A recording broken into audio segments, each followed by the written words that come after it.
Bunnyman Bridge stands at the edge of Clifton, Virginia, where the asphalt road narrows beneath a low Gelez railroad bridge surrounded by thick, suffocating forest. By day, it looks harmless, just rusted metal, old concrete, and trees that whisper in the wind. But after sunset, the air changes.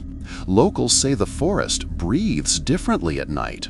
The silence becomes heavy, and the bridge feels like a wound carved into the land.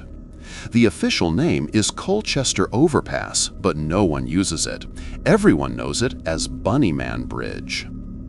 The legend did not begin as myth. It began with police reports. On October 19, 1970, a young couple was sitting in their parked car beneath the bridge when a figure emerged from the darkness. The man wore a white costume, stained with something dark. At first, they thought it was a prank. Then the figure raised his arm and hurled a hatchet at their windshield.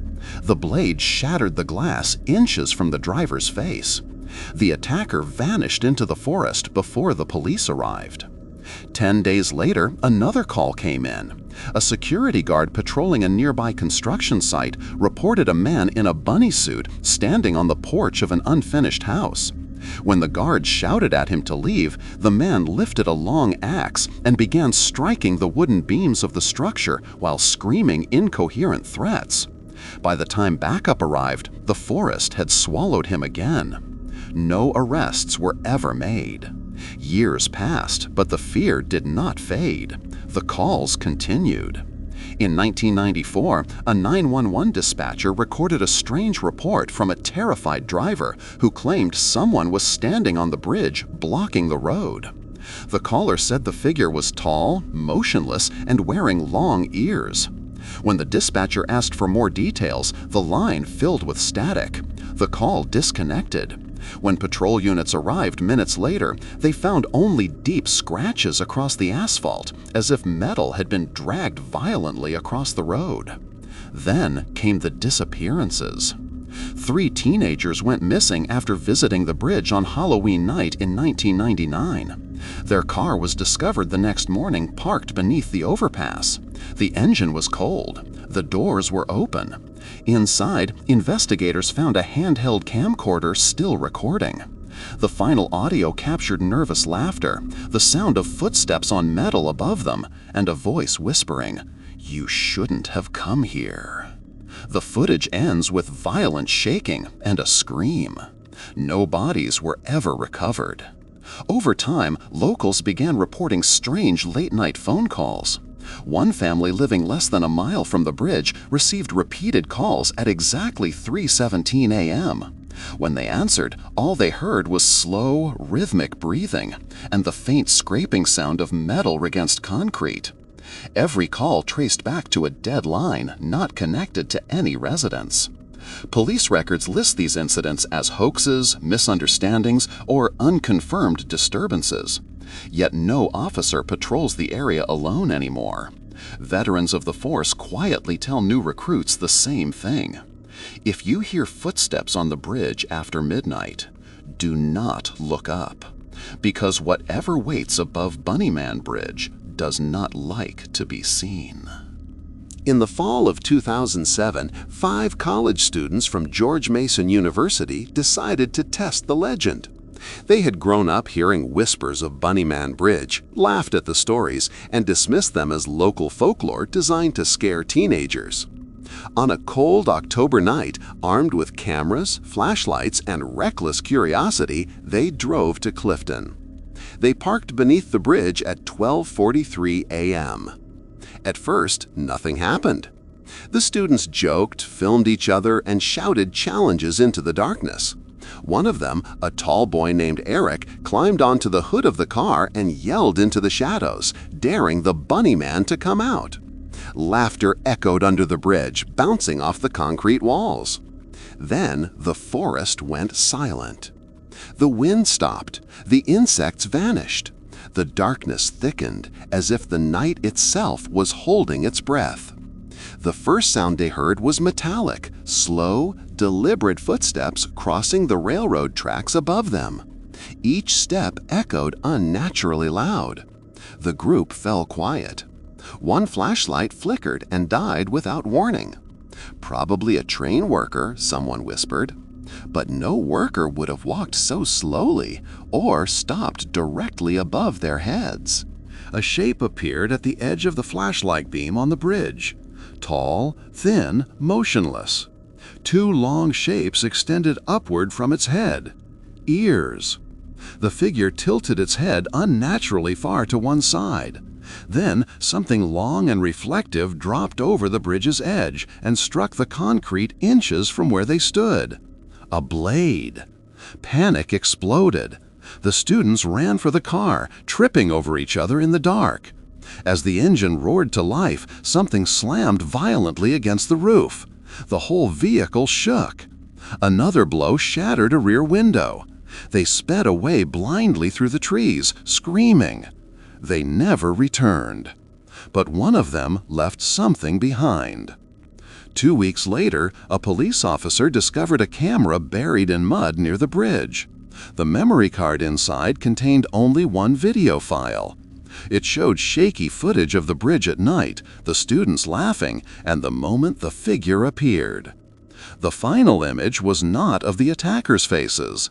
It was a close-up of a stained white costume, and inside the shadowed hood, two glowing eyes staring into the lens. The official report labeled it as unidentifiable footage. The students transferred schools. None of them ever spoke publicly again. In 2013, a former emergency dispatcher named Laura Keene broke her silence in an anonymous online forum. What she wrote shocked even the most hardened skeptics. She had worked the night shift in Fairfax County for 9 years. She claimed that calls connected to Bunnyman Bridge were different from all others. They never sounded human, she wrote. The first call came on her 3rd week at the job. At 3:17 a.m., her console lit up with an incoming emergency signal, but no phone number, just an empty data field. When she answered, she heard breathing, slow, wet, deliberate. She asked if the caller needed help. A voice responded, but it was layered, as if two voices spoke at once. One sounded like a man, the other sounded wrong, too deep, too empty. "It's still hungry," the voice said. The line went dead. Police found nothing at the bridge. Over the years, the calls returned again and again. Always the same time, always the same breathing. Sometimes the whispers changed. "Bring more." "They run well." "The bridge is thirsty." Laura began logging the calls secretly. In 2011, one of the recordings captured something that haunted her forever. Beneath the breathing, beneath the static, there was another sound, high-pitched, rhythmic, like distant laughter, distorted through metal echoes. And then, faint but unmistakable, the sound of a blade scraping concrete. The night she finally quit came after a call that lasted 12 seconds. The voice on the line spoke clearly this time. "It's standing behind you." Laura froze. Her coworkers were across the room. No one stood near her. The call disconnected. At that exact moment, every monitor in the dispatch room flickered off for 3 seconds. When the lights returned, a security alert appeared on one screen. "Motion detected beneath Colchester Overpass." Laura resigned the next day. She moves frequently now. She never works nights, and she has never again answered an unknown call after 3:17 a.m. The woods surrounding Bunnyman Bridge are deeper than they appear. Locals who have wandered too far from the road often describe a strange sensation, the feeling of being watched from all directions at once.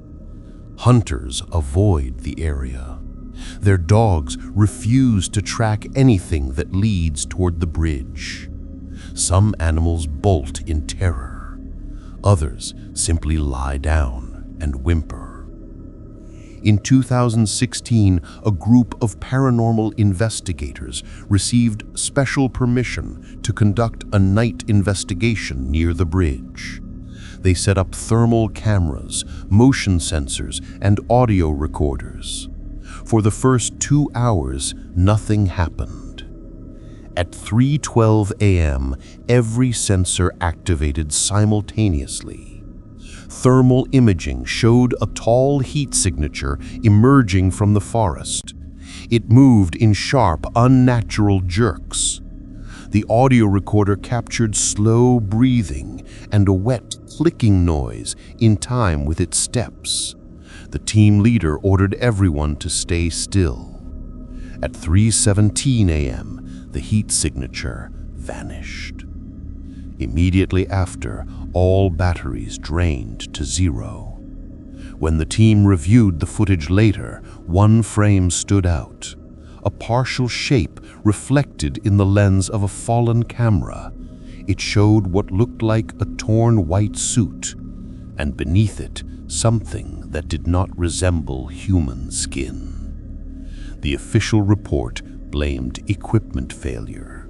But not long after the investigation, one of the team members disappeared while driving home from a reunion meeting. His car was found beneath the bridge. The windshield was shattered from the outside in. The driver's seat was soaked in blood. No body, no suspects, only deep gouge marks across the metal roof, as if something had climbed on top of the vehicle and dragged itself across. Today, Bunnyman Bridge stands just as it always has, quiet, still, waiting. Teenagers still dare each other to visit. Skeptics still search for logical explanations. Paranormal hunters still chase proof. Police cars still pass by, but never stop for long. And the calls still come. In recent years, residents living near Clifton have reported strange late-night disturbances. Doors scratched from the outside, rooftops dented by heavy impacts, and faint footsteps heard on metal where no walkway exists. Phone companies continue to receive reports of phantom calls at exactly 3:17 a.m. from numbers that do not exist. One retired detective summarized the entire case in a single sentence during a private interview. "Whatever started as a man is no longer a man." Some believe the Bunnyman was an escaped patient who lost his humanity in the woods. Others believe something far older now wears his shape. A few whisper that the bridge itself is a gateway, feeding on fear, memory, and blood. But everyone agrees on one truth: the bridge chooses who it hunts. On quiet nights, drivers still report seeing a tall figure standing at the far end of the road. Headlights pass through it without resistance. Some drivers feel sudden urges to stop. Others hear tapping on their roof as they cross beneath the overpass. Those who stop rarely talk about what they saw. Those who look up do not always make it back. And somewhere, just beyond the edge of the light, beneath rusted metal and ancient trees, the sound of slow breathing still echoes softly through the dark, waiting. This is the end of the story, If you enjoy this type of content, please subscribe, and a new story will be released every Thursday, Friday, and Saturday.